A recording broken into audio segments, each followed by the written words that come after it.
Good morning, Tree Church kids. Pastor Phil here, and I am so excited to be with you this morning. Today, we're talking about patience. Having patience.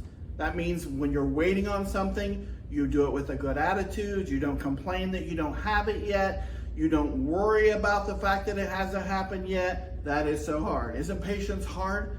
If I want something in my life and I'm waiting and waiting and waiting for it, and I don't understand why it's not happening, or even just general patience of waiting in line or waiting on somebody to bring you something they promise. We live in a world where everything's really fast now. You guys don't remember it, but there didn't always used to be drive-thrus, and there weren't microwave ovens, and so you had to actually cook everything really slow in an oven and on the stove, and you had to wait for stuff. You couldn't just go get a meal in 3 minutes, right? And so it was really, really a lot easier, even without that stuff, to understand patience and be a little bit more patient. But now we want everything right now.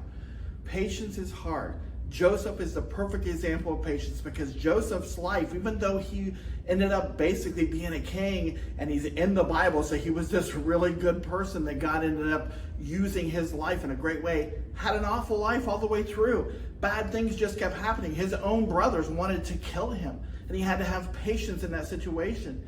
And then he got a good job, and things started going bad with the other people that were involved in the job, and then just thing after thing after thing. But God had this plan to feed thousands, and when there was no food, and that Joseph would be in charge of that way back when Joseph was just a baby. All those years later, he had to be patient with God's plan. And so we're talking more about the things going on in our lives and how we are patient to understand that God knows what we're going through. God knew what Joseph's plan was, and he knows yours. So if you're going through sad and bad and scary things, you need to understand that God has a plan, and his timing is different. That means he does things different than when we think. So when we say, I want it now, God says, nope, you don't need it now. There's something else I need to do for you in this moment. So guys, be patient with each other. Be patient with your teachers today.